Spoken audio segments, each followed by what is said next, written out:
Catherine Morin-Desailly, que je cherchais pour l'Union centriste pour 8 minutes.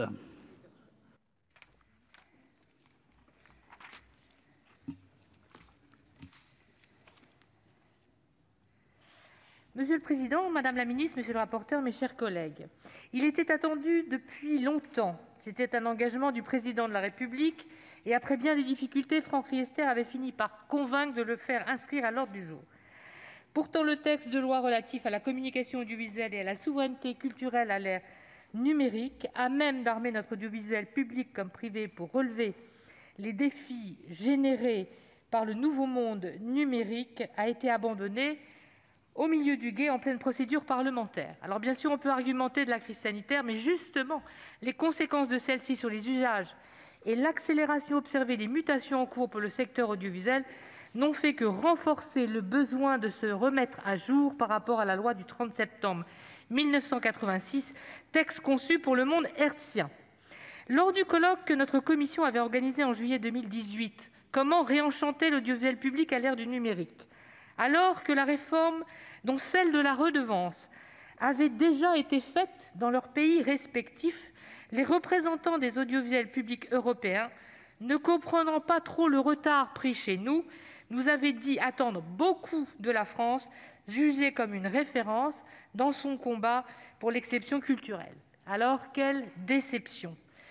Si par esprit de responsabilité face à l'urgence pour le secteur, Madame la ministre, nous avons accepté avec l'ensemble de mes collègues l'été dernier la transposition des directives européennes, droit d'auteur, droit voisin et directive SMA.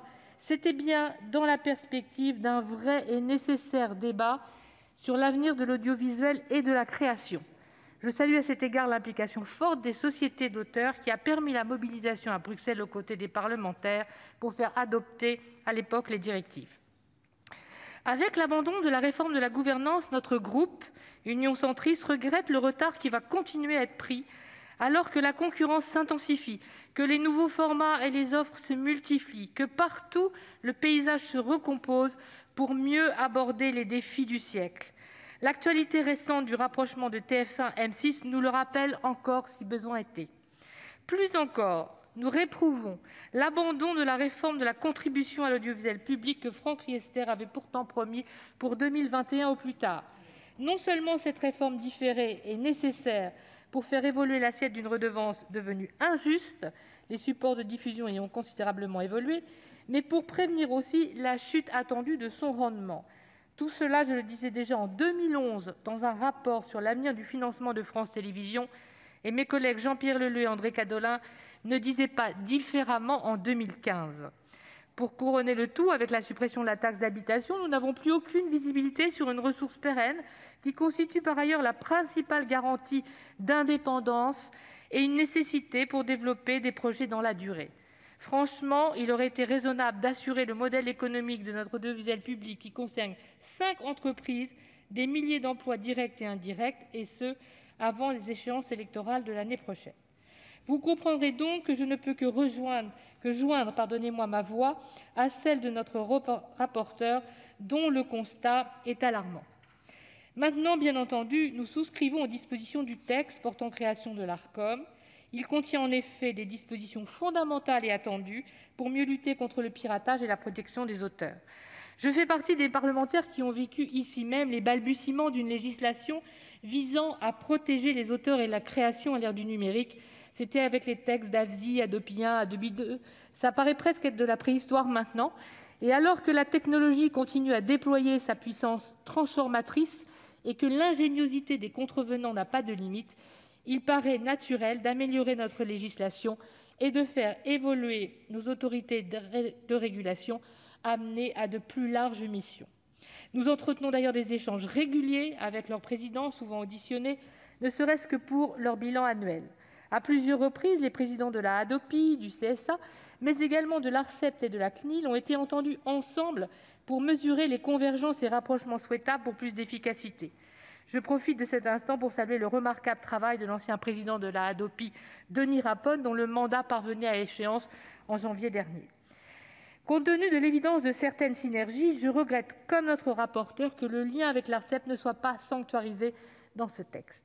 Notre groupe aura contribué à apporter plusieurs améliorations visant à rendre l'Arcom plus efficace en matière de piratage. Celui-ci demeure en matière de lutte contre le piratage, Celui-ci demeure en effet un fléau compte tenu du manque à gagner pour la création, mais également la perte des investissements dans le sport. Sur ce sujet, rappelons que la Commission a été précurseur en organisant très tôt des tables rondes sur le piratage sportif et émettant des propositions fortes. C'est ainsi qu'avec mes collègues Pierre-Antoine Levi, Michel Laugier ainsi que Claude Kern, nous avons souhaité par nos amendements combler utilement le texte initial en commission. Si bien sûr il y aura quelques points de divergence entre nos groupes sur certains sujets, je me réjouis que nous nous soyons retrouvés sur un certain nombre de propositions importantes, notamment pour renforcer l'effectivité des droits d'auteur et droits voisins, deuxièmement pour faciliter l'accès aux œuvres et aux catalogues, troisièmement pour préserver l'attractivité de la TNT.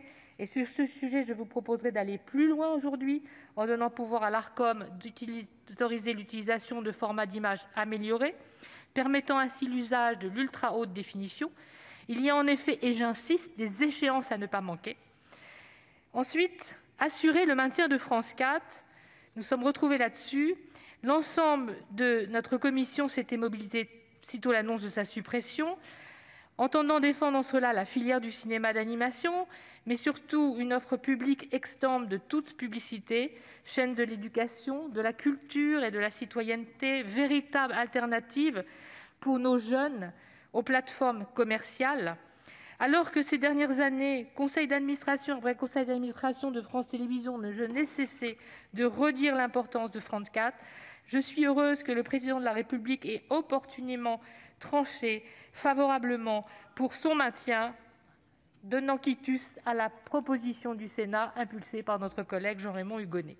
Quelques mots sur Culture Box, qui a constitué une bonne initiative, Madame la Ministre, pendant cette période où les lieux de culture étaient contraints à la fermeture. Proposer une forme de pérennisation en soirée me paraît être une très bonne chose. Je partage avec vous et avec notre rapporteur le goût pour la musique et je ne saurais trop insister sur la part qui doit lui être faite sur nos chaînes. J'en profite pour inviter à la réflexion de ce qui pourrait être en région dans le cadre des contrats d'objectifs et de moyens, vous savez, qui sont passés entre les collectivités régionales et les antennes de France 3. Encore une fois, il y a eu des initiatives de prise pendant le confinement. Celles-ci méritent d'être pérennisées et être développées. Elles permettent notamment de toucher des publics empêchés de se rendre dans les salles de spectacle.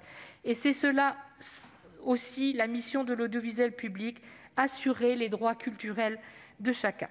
Maintenant, nous ne saurions trop insister sur les moyens dédiés à l'Arcom. La loi de finances va être une nouvelle fois l'occasion de souligner, à l'ère désormais du pratiquement tout numérique, les missions obligatoirement renforcées des autorités de régulation. Pour ma part, j'étais déjà intervenue en ce sens pour le CSA suite au vote de la loi visant à lutter contre la haine sur Internet, mais également à plusieurs reprises en faveur de la CNIL et de l'ANSSI, faiblement dotées. Il est vrai que pour assurer le nécessaire financement de celle-ci, il est fondamental de recouvrer le juste impôt dû par les plateformes qui sont justement celles qui favorisent les problèmes que nous devons nous attacher à résoudre, mais qui pratiquent, comme chacun sait, l'évasion fiscale. Je conclurai en félicitant notre rapporteur pour la qualité de son travail. Ce débat sera d'autant plus important que, comme il l'a souligné, compte tenu du calendrier électoral, il ne pourra pas y avoir de nouvelles lois consacrées aux médias, au mieux avant 2023. Merci, chers collègues.